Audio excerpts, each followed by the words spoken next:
نحمده ونصلي على رسوله الكريم اما بعد فقد قال الله تبارك وتعالى كما ورد في سورة بني اسرائيل اعوذ بالله من الشيطان الرجيم بسم الله الرحمن الرحيم ولا تقتلوا اولادكم خشية املاق نحن نرزقهم واياكم ان قتلهم كان خطئا كبيرا ولا تقربوا الزنا انہ کان فاحشۃ وساء سبیلا صدق اللہ العظیم۔ سورہ بنی اسرائیل کے تیسرے رکوع میں 5 آیات ہم پڑھ چکے ہیں کہ جس میں جو صاحب ثروت لوگ ہوں ان کا طرز عمل کیا ہونا چاہیے اور اس کے ضمن میں کوئی بنیادی ہدایات دی گئی۔ پہلی بات تو کہ انسان اگر صاحب ثروت ہے، مرفہ الحال ہے، تو وہ یہ سمجھے کہ میرے مال میں اللہ تعالیٰ نے محروموں کا، مسکینوں کا، مسافروں کا، قرابت داروں کا حق رکھا، یہ حق مجھے ادا کرنا ہوگا۔ اس کے ضمن میں وہ حدیث بھی یاد کر لیجئے کہ حضور نے فرمایا یہ نہ سمجھو کہ زکوٰۃ ادا کر چکے ہو تو بس سارا حق ادا ہو گیا، نہیں نہیں نہیں نہیں، ہرگز نہیں۔ آپ نے فرمایا ان فی المال لحقا سوی الزکوٰۃ، مال میں حق ہے زکوٰۃ کے علاوہ بھی۔ زکوٰۃ تو جو دی ہے وہ دی ہے، حکومت کے حوالے کر دی ہے، حکومت کے نظم کے تحت اس کا استعمال ہوگا۔ یہ نہ سمجھو کہ اب بس تمہارے مال میں اور کوئی حق نہیں رہا۔ ان فی المال لحقا سوی الزکوٰۃ، زکوٰۃ کے علاوہ بھی حق ہے۔ پھر آپ نے وہ آیت پڑھی جو ہم پڑھ چکے ہیں، اس منتخب نصاب کا درس نمبر 2، آیہ بر، وَلَٰكِنَّ الْبِرَّ مَنْ آمَنَ بِاللَّهِ وَالْيَوْمِ الْآخِرِ وَالْمَلَائِكَةِ وَالْكِتَابِ وَالنَّبِيِّينَ وَآتَى الْمَالَ عَلَىٰ حُبِّهِ ذَوِي الْقُرْبَىٰ وَالْيَتَامَىٰ وَالْمَسَاكِينَ وَابْنَ السَّبِيلِ وَالسَّائِلِينَ وَفِي الرِّقَابِ وَأَقَامَ الصَّلَاةَ وَآتَى الزَّكَاةَ، یہاں آتا الزکاة علیحدہ ہے، اور آتى المال علی حبہ ذوی القربى والیتامى والمساکین وابن السبیل والسائلین وفی الرقاب، یہ علیحدہ ہے۔ تو یہ تو حق ہے بہت بڑا جس کو سمجھ لینا چاہیے۔ البتہ اس کے ضمن میں یہ ہے کہ اس کا حق ادا کرو گے تبھی جب تبذیر چھوڑ دو گے۔ اگر دولت کو اڑاؤ گے نام و نمود اور نمائش کے لیے تو پھر حق کیسے ادا ہوگا؟ لہذا اس کی ضد جو ہے تبذیر، اس سے روک دیا گیا، ولا تبذر تبذیرا۔ پھر اس کے ضمن میں مزید ہدایات، کسی وقت ہو سکتا ہے کہ تم خود تنگ حال ہو، تنگ دست ہو، تو کوئی اگر سائل ضرورت مند آ گیا ہے تو اس کے ساتھ گفتگو بہرحال نرمی کے ساتھ کرو، اس سے معذرت کرو نرمی کے ساتھ۔ پھر یہ کہ اپنے ہاتھ کو نہ تو بالکل گردن سے باندھ ہی لو کہ اس سے کچھ بھی نہ صادر ہو، کچھ بھی نہ نکلے، اور نہ یہ کہ پورا ہاتھ کھول دو ایسے کہ ساری دولت جو ہے وہ لٹا دو، پھر آدمی کو پچھتانا پڑتا ہے اور لوگ بھی اسے ملامت کرتے ہیں۔ پھر یہ کہ کسی انسان پر رزق کی کشادگی یا تنگی، یہ اللہ کا فعل ہے جو اپنے علم کی بنیاد پر، خبیرم بصیرہ، وہ دیکھنے والا ہے، باخبر ہے ہر شخص کے حال کو، تو ہر شخص کے ساتھ وہ معاملہ اپنے علم کامل کی بنیاد پر کرتا ہے۔ تم یہ نہ سمجھو کہ تم کسی کے حال کو لازماً بدل دو گے، نہیں، یہ تمہارے اختیار میں نہیں ہے۔ ہاں، اپنا فرض ادا کرو، اپنا فرض ادا کرنے کے بعد تم پھر ذمہ دار نہیں ہو، اس کا جو معاملہ ہوتا ہے وہ اس کا اپنا معاملہ ہے یا اللہ تعالیٰ کا معاملہ ہے۔ اب اس کے ضمن میں آخری شے جو رہ گئی تھی وہ یہ ہے کہ ایک معاشرے میں اجتماعی طور پر بھی یہ صورت پیدا ہو جاتی ہے کہ اگر تنگ دستی ہے، غربت ہے، فقر ہے، تو لوگ اولاد کو قتل کرنا شروع کر دیتے ہیں کہ ان کو کیسے کھلائیں گے، ہمارا اپنا پیٹ نہیں بھر رہا، ان کا کیسے بھریں گے۔ وَلَا تَقْتُلُوا أَوْلَادَكُمْ خَشْيَةَ إِمْلَاقٍ، دیکھو اپنی اولاد کو تنگ دستی کے خوف سے قتل مت کرو۔ نَحْنُ نَرْزُقُهُمْ وَإِيَّاكُمْ، ہم دینے والے ہیں ان کو رزق، اور خود تمہیں بھی ہم دے رہے ہیں۔ تم اگر سمجھتے ہو کہ اپنا رزق خود پیدا کر رہے ہو تو یہ تمہاری حماقت ہے۔ یہ تو ہم ہیں جو ایشو کرتے ہیں اللہ تعالیٰ کے خزانوں میں سے، اللہ تعالیٰ جو ہے وہ دیکھ بھال کر کے ایشو کرتا ہے، یہ اپنی جگہ پر اس کی حکمت ہے، کبھی زیادہ کبھی کم۔ لیکن اس خوف سے کہ ان کو کون کھلائے گا، کون پلائے گا، کون ذمہ داریاں پوری کرے گا، اپنی اولاد کو قتل نہ کرو۔ اس آیہ مبارکہ کے بارے میں ذرا غور سے سوچ لینا چاہیے کہ قتل اولاد ایک تو یہ ہے کہ بچے کو پیدا ہونے کے بعد قتل کیا جائے۔ ان کے ہاں یہ معاملہ خاص طور پر لڑکیوں کے لیے ہوتا تھا، لیکن اس کا محرک دوسرا تھا۔ لڑکیوں کو وہ قتل کرتے تھے اپنی غیرت کے غلط تصور کے تحت کہ ان کی شادی ہوگی اور کوئی ہمارا داماد بنے گا، یہ ہمارے لیے ہمیں قطعاً قابل قبول نہیں. تو یہ ان کی جہالت کا معاملہ تھا. لیکن ایک شکل یہ بھی تھی کہ صرف فقر کی وجہ سے وہ لڑکا لڑکی کوئی بھی ہو اسے قتل کر دیتے تھے. ایک شکل یہ ہے جو آج کی دنیا میں چل رہی ہے، وہ قتل ہے لیکن پیدائش سے قبل ایبارشن کی شکل میں ہے. مختلف اس کے جو انداز اختیار کیے جا رہے ہیں اور یہ بالکل حرام ہے. ایک تو معاملہ یہ ہے کہ آپ منع حمل کی تدابیر اختیار کریں، کنٹراسیپٹیوز کو یوز کریں، اس کا معاملہ مختلف ہو جائے گا. اگر عورت کی صحت کی وجہ سے ضروری ہے، یا اپنے عام حالات کے تحت بھی آپ سمجھتے ہیں کہ ذرا اولاد کے درمیان وقفہ رہنا چاہیے، تو بچے کا حق بھی تبھی ادا ہوتا ہے. وہ ماں کا دودھ پی سکے پوری مدت تک، اگر اس سے پہلے وہ حاملہ ہو جائے گی تو وہ دودھ نہیں، بچہ جو محروم رہ جائے گا. تو یہ حکمت بھی ہے اس کے اندر، اور ہمارے پچھلے معاشرے کے اندر اس کے لیے اہتمام ہوتا تھا. لڑکی جو ہے وہ ولادت کے بعد کافی عرصے اپنے میکے میں رہتی تھی، وہ سسرال میں آتی نہیں تھی. بچہ پیدا ہوا اس کے بعد وہ وہاں رہے گی. یہاں تو اب ایسا ہو گیا ہے کہ عین وہ جو 40 دن ہوتے ہیں نفاس کے، ان کے دوران بھی وہ حمل ٹھہر جاتا ہے، اور 9-10 مہینے کے بعد ہی اگلے بچے کی آمد ہو جاتی ہے، اس لیے کہ وہی ہیں، گھر کے اندر ہی ہیں. اور ظاہر بات ہے کہ انسانی نفس کا ایک تقاضا ہوتا ہے، وہ پورا کر بیٹھتے ہیں. غلط ہے، گناہ ہے، کر بیٹھتے ہیں. اس حوالے سے یہ کہ ایک نیچرل جو ہے وہ برتھ کنٹرول جو ہمارے معاشرے میں پہلے ہوتا تھا وہ اب ختم ہو چکا ہے. لیکن یہ ہے کہ اس میں یہ کنٹراسیپٹیوز کے استعمال کی حد تک کوئی حرام والی بات نہیں ہے، اگرچہ اس کے پیچھے جو فلسفہ ہے، مالتھوس کی جو تھیوری تھی کہ آبادی اس حساب سے بڑھ رہی ہے اور ہمارے جو ذرائع ہیں رزق کے، خوراک کے، وہ محدود ہیں. اب اس حوالے سے ایک پوری تحریک چلانا، کنٹراسیپٹیوز کی جو ہے عام لوگوں کے اندر جو ہے اس کی جو اویئرنیس ہے، اس کی آگاہی ہے، وہ پورا کر دینا، جس سے کہ پھر نوجوان ہو سکتا ہے غلط راستے پر پڑے. اور اس کے اندر جو ہے ایک خطرہ ہوتا ہے نوجوانوں کے اندر. ایک نوجوان لڑکی ہے، وہ بچاتی ہے اپنے آپ کو، چاہے یہ کہ اس کا کوئی قریبی تعلق محبت بھی ہو گئی ہے کسی نوجوان سے، پھر بھی ڈرتی ہے کہ اگر کہیں وہ عمل ہم نے کیا تو میں اگر حاملہ ہو گئی تو کیا بنے گا. تو یہ ساری چیزیں جو ہے، لیکن کنٹراسیپشن کے بعد پھر اس کا اطمینان ہے، اس لیے کہ حاملہ تو میں ہوں گی نہیں. تو اس کے اخلاقی مضرات موجود ہیں، لہذا اس کو روکنا چاہیے، اور زیادہ فطری ذرائع سے یہ عمل حاصل ہونا چاہیے، نتیجہ حاصل ہونا چاہیے. لیکن شریعت میں حلال اور حرام بالکل جو ہے واضح ہے. کنٹراسیپٹیو میتھڈز، منع حمل کی تدابیر اختیار کرنا حرام نہیں ہے.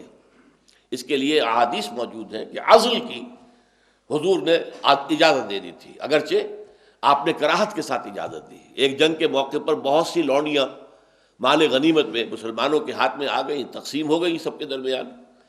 اب وہ سب چاہتے تھے کہ ان سے تمتع کریں، ان سے جنسی رابطہ قائم کریں، لیکن یہ بھی ڈرتے تھے اگر وہ حاملہ ہو گئی تو حاملہ ہونے کے بعد قانون یہ تھا کہ پھر آپ اس لونڈی کو بیچ نہیں سکتے. اس کے ہاں بچہ ہو جائے گا، وہ ام ولد ہو جائے گی. اب وہ عام لونڈی نہیں رہی، اس کا نام ہوگا ام ولد. وہ اب ہمیشہ آپ ہی کے پاس رہے گی، اسے آپ بیچ کر پیسے کھڑے نہیں کر سکتے. تو حضور صلی اللہ علیہ وسلم کے پاس صحابہ آئے باز کہ حضور یہ صورتحال ہے، ہم چاہتے ہیں ان سے تمتع کرنا، لیکن یہ اندیشہ بھی ہے، کیا کریں ہم؟ آپ ہمیں اجازت دیں کہ ہم عزل کر لیں. اب عزل جو ہے اسے آج کل کہتے ہیں کوائٹس انٹرپٹس. جنسی عمل پورا ہے لیکن انزال سے پہلے مرد جو ہے علیحدہ ہو جائے، تاکہ انزال جو ہے وہ باہر ہو، عورت کے اندام نہانی کے اندر نہ ہو. تو حضور نے فرمایا جس روح کو آنا ہے دنیا میں وہ آ کر رہے گی، تم کچھ بھی کر لو. انہوں نے پھر بھی اصرار کیا کہ حضور ہمیں اس کے لیے اجازت. آپ نے کہا ٹھیک ہے، یہ کر سکتے ہو تم. تو اس سے نتیجہ یہ نکلا کہ جو بھی کنٹراسیپٹیو میتھڈز ہیں وہ استعمال کیے جا سکتے ہیں. البتہ ایبارشن یہ قتل اولاد ہے. اور اس کے ضمن میں واقعہ یہ ہے کہ میں نے داد دی تھی، داد تحسین دی تھی. پوپ جو ہے اس وقت کا، آپ کو معلوم ہے کہ یورپ میں، مغرب میں ایبارشن کو سمجھا جاتا ہے عورت کا حق ہے، عورت کا حق ہے. اس کے خلاف جو ہے رومن کیتھولکس کھڑے ہوئے ہیں ابھی تک. چنانچہ پوپ کا جو مضمون آیا تھا اس کے خلاف، وہ واقعتاً بہت قیمتی تھا، بہت عمدہ مضمون تھا. میں نے اس کی تحسین کی، اور وہ اس معاشرے کے اندر بھی ڈٹا ہوا ہے. جب امریکہ گیا تھا پوپ تو اس کے خلاف مظاہرہ کیا تھا عورتوں نے، اس کے خلاف ڈیمونسٹریشن کی، اور اس کو کہا گو بیک، تم جو ہے ایبارشن کے خلاف بات کرتے ہو، لیکن یہ ہے کہ وہ اپنے موقف کے اوپر ڈٹا ہوا ہے۔ تو یہ ہے وہ معاملہ کہ ولا تقتلوا اولادکم خشیۃ املاق، اگر استقرار حمل ہو گیا ہے اس کے بعد کوئی کام اگر تم کرو گے تو وہ قتل اولاد کے ضمن میں آ جائے گا، جیسے کہ پیدا ہونے کے بعد قتل کر دیا، پیدا ہونے سے پہلے قتل کر دیا، اس میں فرق نہیں۔ ولا تقتلوا اولادکم خشیۃ املاق نحن نرزقهم وإياکم، اب یہ ہے اصل شے، رزق کے خزانے تو ہمارے ہاتھ میں ہیں، اگر تمہاری آبادی زیادہ ہو جائے گی ہمارے ذمے ہے، ہم پر واجب ہے رزق، لوگوں کا تمام جو بھی مخلوقات ہے ان کا رزق ہمارے ذمے ہے، ہم پہنچاتے ہیں، اور تمہیں اندازہ نہیں ہوتا کہ رزق کے کون کون سے خزانے کھل جائیں گے۔ کچھ عرصے پہلے تک ہمیں سی فوڈ کا کوئی اندازہ نہیں تھا، کس قدر خوراک اور کتنی عمدہ خوراک، ہر قسم کی برائی سے پاک، جس میں نہ کولیسٹرول ہے نہ کچھ اور ہے، نہایت عمدہ لحمن طریہ جسے قرآن مجید نے کہا، تازہ گوشت تمہیں سمندر سے ملتا ہے، سی فوڈ آج دنیا کے اندر وہ بہت ہی مقبول ہے، اور کس قدر جو سمجھیے کہ خزانے ہیں بالکل کہ جو ہمیں معلوم ہی نہیں تھے، نہ اتنے ڈیپ پانی میں جا کر کہیں مچھلیوں کو پکڑنے کا امکان تھا، وہ تو قریب قریب ساحل کے آس پاس چھوٹی چھوٹی کشتیاں جائیں، جال ڈالیں، پکڑ کے لے آئیں، یہ جو بڑے بڑے ٹرالرز جو ہیں وہ جاتے ہیں اور جا کر وہ ہزارہا من جو مچھلی جو ہے ایک ایک مرتبہ جو ہے کیچ کر کے لاتے ہیں، اس کا تو اندازہ ہی نہیں تھا پہلے، تو یہ دروازے اللہ کھولتا ہے۔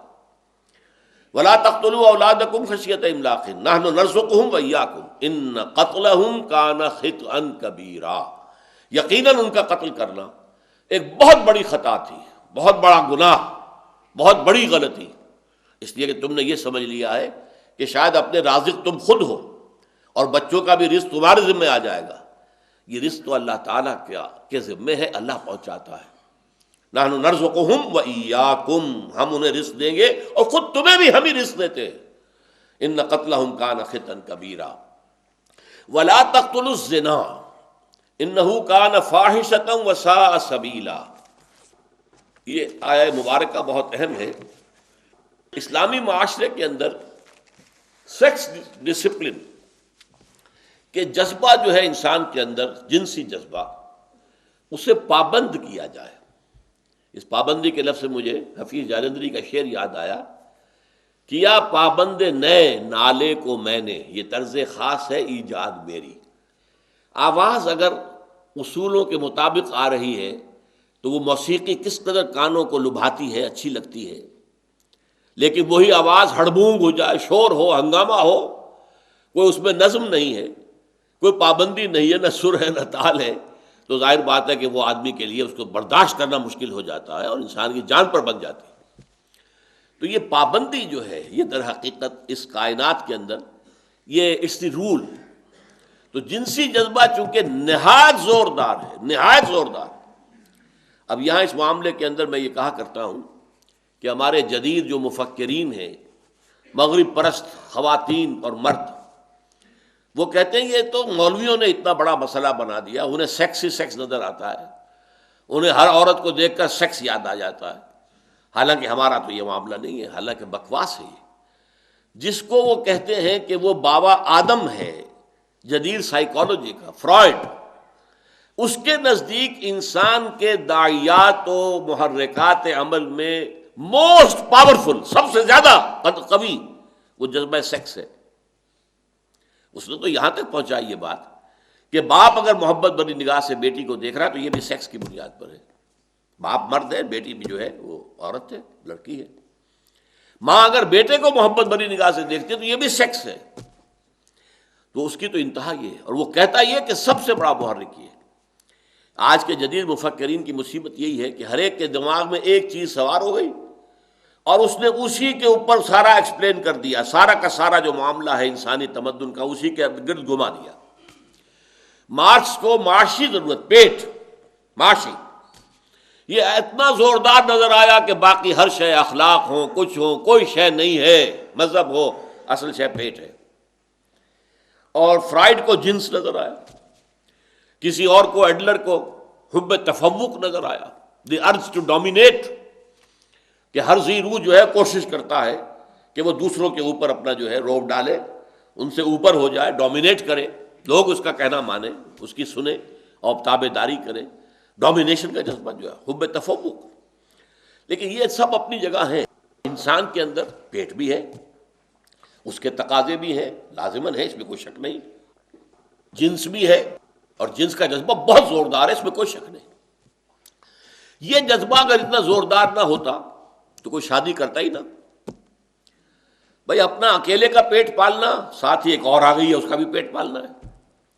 پھر وہ بچے جو شروع ہوں گے تو ان کی ساری جو ہے نگہداشت کرنی ہے، ان کو کھلانا پلانا ہے، ان کی تعلیم ہوگی، ان کی تربیت ہوگی، ان کے بیمار ہو جائیں گے تو علاج کی ضرورت ہوگی۔ یہ ساری مصیبتیں کائے کو؟ یہ کیوں انسان بول لیتا؟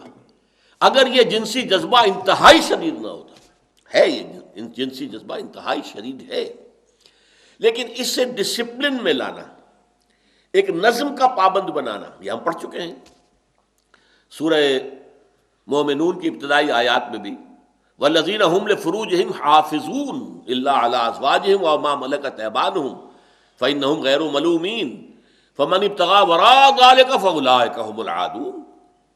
بالکل یہی الفاظ ایک شوشے کے فرق کے بغیر سورہ معارج میں آئے ہیں۔ تو یہ جو سیکس ڈسپلن اسلام لانا چاہتا ہے، اب اس کے لیے یہاں پر در حقیقت جو اس کا ہدف ہے، مقصد کیا ہے؟ وہ ہے وَلَا تَقْرَبُوا الزِّنَا، زنا کے قریب تک نہ جاؤ۔ دیکھیے یہاں یہ نہیں کہا زنا نہ کرو، بڑا فرق ہو گیا اس میں۔ زنا نہ کرنا وہ تو ایک فعل ہے جو اپنی ایک انتہا کو پہنچے گا تو اسے ہم زنا کہیں گے، لیکن زنا کے قریب تک نہ جاؤ۔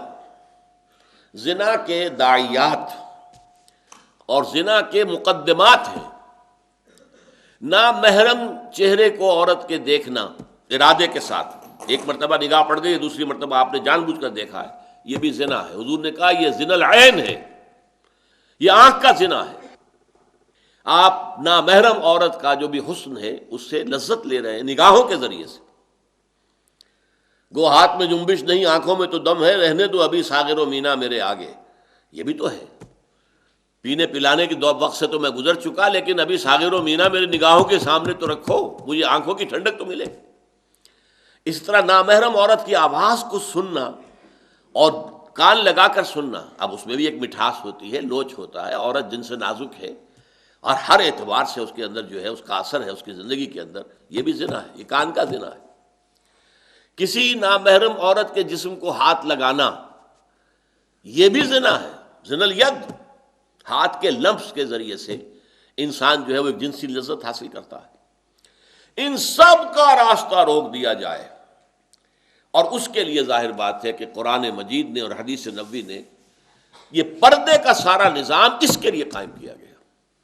وَلَا تَقْرَبُوا الزِّنَا، زنا کے قریب نہ جاؤ، تو اس سے فاصلے کے اوپر قدغن رکھی ہے۔ یہاں سے آگے بڑھو گے تو اندیشہ ہے کہ تم مبتلا ہو جاؤ گے۔ حسین عورت کو دیکھو گے، تمہارے دل میں تمنا پیدا ہوگی، خواہش پیدا ہوگی، اور تم دل میں تو اس کے خلاف جو ہے اس کے ساتھ زنا کرتے ہی رہو گے، ہو سکتا ہے تمہارے خواب میں آتی رہے، اور پھر یہ ہے کہ کسی وقت موقع ملا تو آگے قدم بڑھا دو گے۔ اس سے بہتر کیا ہے کہ قرآن مجید نے اور حدیث نبوی نے 4 پردے جو ہیں عورت کے لیے لازم کیے، ایک نہیں۔ پہلا پردہ ہے عورت کے اندر، دل کے اندر، حیا، والحیاء شعبۃ من الایمان۔ یہ اصل میں دل کا پردہ اگر نہیں ہے تو باقی پردے آپ اڑا بھی دیں گے تو عورت پھر بھی غلط راستے پر پڑ سکتی ہے۔ لہذا دل میں تقویٰ کا ہونا اور حیا کا ہونا یہ پہلا پردہ ہے۔ پھر ایک پردہ وہ ہے جو نامحرموں سے ہے اور گھر سے باہر جانے کے وقت ہے، وہاں پہ نامحرموں کے ساتھ سامنا ہوگا۔ اس میں یہ ہے کہ پورا جسم جو ہے ایک لمبی چادر کے اندر ملبوس ہو، لپٹا ہوا ہو، ملفوف ہو، اور چادر کا ایک سرا جو ہے اس کو چہرے کے اوپر بھی لٹکا لیا جائے۔ اب اس کے لیے جب ایک عطا بن سیرین رحمۃ اللہ علیہ جو ہے ایک بہت بڑے تابعی، انہوں نے ایک صحابی سے پوچھا کہ اس آیت پر جو کیسے عمل کیا، سورہ احزاب کی آیت پر، تو انہوں نے پھر ایک لمبی سی چادر لے کر اپنے آپ کو اس میں پوری طریقے سے چھپا کر پھر ایک آنکھ کھلی رکھ کر باقی پورے چہرے کو بھی ڈھانپ لیا، پورا چہرہ بھی، اور کہا یہ اس طریقے سے عمل کیا تھا صحابیات نے اس آیت کے اترنے کے بعد، یدنین علیہن من جلابیبہن۔ اور یہ میں نے اپنی آنکھوں سے دیکھا ہے۔ ایران میں جب انقلاب آیا ہے، ظاہر بات ہے کہ وہ مذہبی انقلاب تو تھا، آیت اللہ حضرات جو ہیں وہ وہاں کے پھر حاکم بن گئے تھے، پھر وہاں مذہبی چیزیں آئی ہیں، اور اس کے کئی سال تک بعد میں حج پہ جب جانا ہوتا تھا تو ایرانی خواتین کو میں نے دیکھا ہے، لمبی سی چادر، پورا جسم اس کے اندر ڈھکا ہوا ہے، پھر یہ کہ اس چادر کو اس طریقے سے پکڑا ہوا ہے ایک ہاتھ کے ساتھ کہ صرف ایک آنکھ کھلی ہے، دوسری آنکھ بھی ڈھکی ہوئی ہے۔ یہ ہے دوسرا پردہ جو نامحرموں سے ہے یا گھر سے باہر ہے۔ تیسرا پردہ ہے اب جو محرموں سے ہے، سوائے شوہر کے، محرموں سے پردہ، باپ سے پردہ، بھائی سے پردہ، بیٹے سے پردہ، سگے بھائی سے پردہ۔ کیوں؟ کہ کسی کے سامنے محرموں میں سے بھی سوائے شوہر کے، شوہر کے لیے بیوی، بیوی کے لیے شوہر، یہ تو لباس ہے ایک دوسرے کے لیے، بغیر بالکل کسی لباس کے بھی یہ ہوں آپس میں، جو بھی ان کا خلوت کا وقت ہے تو کوئی حرج نہیں ہے۔ ہن لباس لکم وانتم لباس لہن، وہ تمہاری بیویاں تمہارے لیے لباس ہیں، تم ان کے لیے لباس ہو، تو آپس میں ایک دوسرے کے لیے لباس ہو۔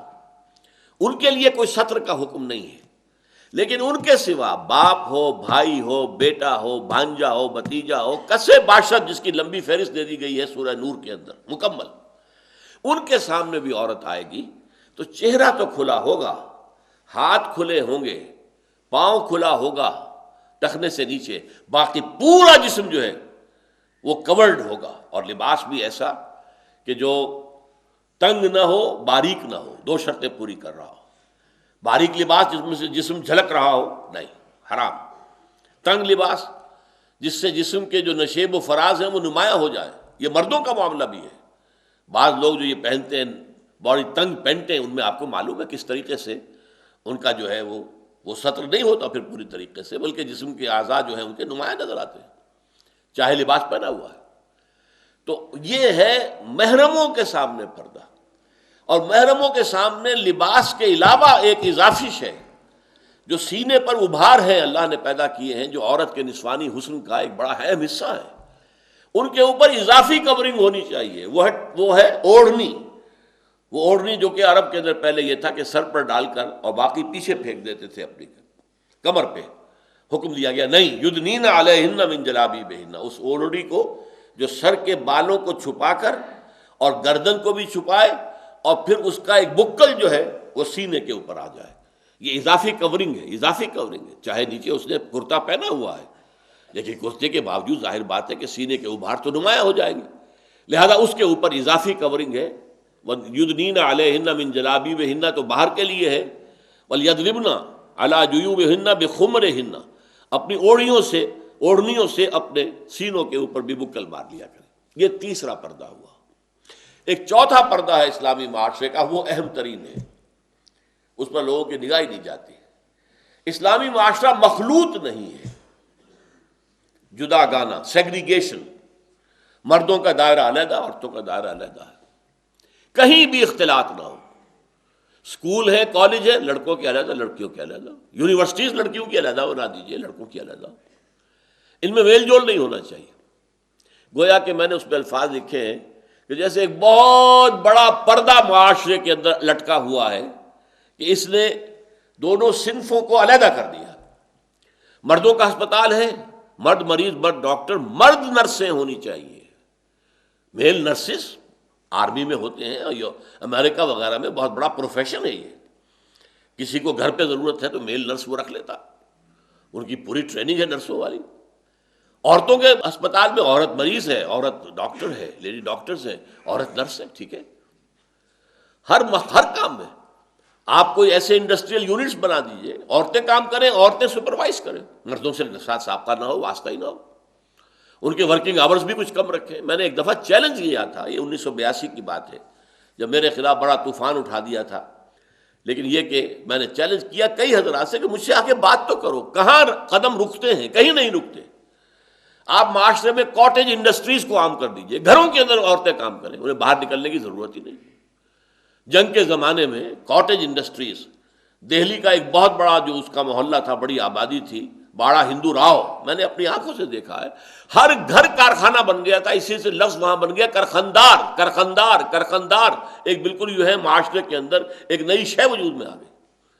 کارخانہ ہے، گھر کے اندر بٹن بن رہے ہیں، ایک بٹن بنانے کی مشین لگی ہوئی ہے، بنا رہے ہیں، بچے بھی لگے ہوئے ہیں، عورتیں بھی لگی ہوئی ہیں، کہیں پر بکلز بن رہے ہیں، بکسوے بن رہے ہیں، کہیں پر یہ ہے کہ نکریں سی جا رہی ہیں، کہیں کرتے سیے جا رہے ہیں، یعنی آرمی کا دور تھا، بڑے پیمانے کے اوپر ان چیزوں کی ضرورت تھی۔ صبح کو ٹرک آتے تھے اور ہر گھر کے اوپر خام مال اتار کر چلے گئے، یہ آپ نے تیار کرنا، یہ خام مال ہے، لیجئے۔ شام کو آتے تھے اور تیار شدہ مال لے کے چلے جاتے تھے، عورت کو نہ گھر سے نکلنا نہ پھر داخل ہونا، کہیں بھی نہیں۔ تو کاٹیج انڈسٹری، اور آپ کو معلوم ہے سوئٹزرلینڈ کے اندر گھڑیوں کی انڈسٹری جو سب سے بڑی انڈسٹری ہے وہ کاٹیج انڈسٹری ہے۔ کاٹیج انڈسٹری ہو، ایسے انڈسٹریل جو ہے یونٹس بنائے جائیں جہاں عورتیں کام کریں، عورتیں سپروائز کریں، لیکن اختلاط نہ ہو۔ یہ اختلاط جو ہے یہ ہے در حقیقت ولا تقربوا الزنا، یہ اللہ تعالیٰ نے یہ حد بندیاں کر دی ہیں، دور دور زنا کے قریب تک نہ پھٹکو۔ تو گویا کہ جیسا کہ آپ کو معلوم ہے کہ یہ فیصلہ آباد میں گھنٹہ گھر ہے، اب گھنٹہ گھر تک جانے والے 8 بازار ہیں وہاں، اگر آپ یہ چاہتے ہیں کہ کوئی بھی گھنٹہ گھر نہ جائے تو 8 بازاروں کو سیل کرنا پڑے گا، تبھی تو ہوگا نا، ورنہ آپ نے ایک بازار بند کر دیا وہ دوسرے سے پہنچ جائے گی۔ تو اسی طریقے سے لا تقربوا الزنا، یہ زنا کا گھنٹہ گھر جو ہے آپ نہیں چاہتے کہ لوگ وہاں تک جائیں، تو ذرا دور دور اس کے لیے سد باب کیجیے، دروازے بند کر دیجیے۔ پہلا لباس کا معاملہ، نمبر 2 پھر جو ہے باہر نکلنے کا معاملہ، گھروں کے اندر بھی نگاہیں نیچی رکھو، جوان بھائی اپنی جوان بہن کے جسم کو گھور کر نہ دیکھے، نگاہیں نیچی رکھو۔ وہ جوان بہن اگرچہ بہن ہے لیکن ہے تو لڑکی، بھائی اگرچہ بھائی ہے تو لڑکا، وہ جذبات جو ہوتے وہ ہوتے ہیں۔ اس اعتبار سے باپ جو ہے وہ گھور کر اپنی بیٹی کو نہ دیکھے، جوان بیٹی کو، اس لیے کہ اس سے فتنہ پیدا ہو سکتا ہے، خیالات کے اندر کوئی بری شے آ سکتی ہے۔ تو یہ ہے کہ اپنی نگاہیں نیچی رکھیں، مذاق اڑاتے ہیں لوگ، نگاہیں نیچی رکھیں، باہر نکلنے میں نگاہیں نیچی رکھیں گے تو کیا ہوگا، ایکسیڈنٹ ہو جائے گا۔ بھائی یہ گھر کے اندر کی بات کی جا رہی ہے، باہر تو وہ نکلے گی تو وہ برقع لے کر، برقع اصل میں اسی حجاب کی ایک شکل بن گئی، ضرورت ایجاد کی ماں ہے۔ چادر کو اگر آپ اس طرح پکڑیں گے تو ایک ہاتھ آپ کا جو ہے مستقل طور پر چادر کو پکڑنے پر مجبور ہوگا، ایک ہاتھ آپ کا آکوپائڈ ہے، دوسرا ہاتھ ہے صرف اس سے آپ کچھ کر سکتے ہیں۔ لیکن آپ بچے کو لے کر جا رہی ہے ماں ڈاکٹر کے ہاں، ایک ہاتھ میں گود میں بچے کو لیا ہے، دوسرے میں اسے شیشی لینی ہے، دوا کی بوتل لے کے جانی ہے، لہذا اس کے لیے پھر یہ برقع بن گیا کہ برقعے سے دونوں ہاتھ فری ہیں، چہرے پر نقاب ہے، آنکھوں کی جگہ پر جالی ہوتی تھی، آج کل تو کچھ دوسری طرح کے برقعے بن گئے، لیکن اس طرح کے برقعوں میں جن میں آنکھوں کے سامنے جالی نہیں ہے تو پھر گوگلز ہونے چاہیے تاکہ نگاہوں کا جو ہے آپس میں ٹکراؤ نہ ہو۔ ایک آنکھ کی ٹکراؤ کا جو ہے وہ نگاہوں کا ٹکراؤ نہیں ہوتا، ایک آنکھ سے میسج پاس نہیں کیا جا سکتا، یہ دونوں آنکھوں کا کام ہوتا ہے، اسی لیے ایک آنکھ چھپی ہوئی ہو اور ایک آنکھ جو ہے وہ بند ہو، یا پھر یہ ہے کہ دونوں آنکھوں کے اوپر گوگلز اگر پہن لیے ہیں تو اس سے یہ ہے کہ وہ فتنے کا راستہ بند ہو جائے گا۔ تو ان تمام راستوں کو بند کرنا مقصود کیا ہے؟ وَلَا تَقْرَبُوا الزِّنَا، زنا کے قریب تک مت جاؤ، اِنَّهُ كَانَ فَاحِشًا، وہ بہت ہی بے حیائی والا کام ہے، وَسَاءَ سَبِيلًا، اور بہت ہی برا راستہ ہے۔ معاشرے کو پھر جس معاشرے کے اندر زنا عام ہو جائے پھر وہ سڈاس بن جاتا ہے، متعفن ہو جاتا ہے، اس کے اندر کوئی خیر پروان نہیں چڑھ سکتا، اولاد جو ہے اس کی تربیت صحیح رخ پر نہیں ہو سکتی۔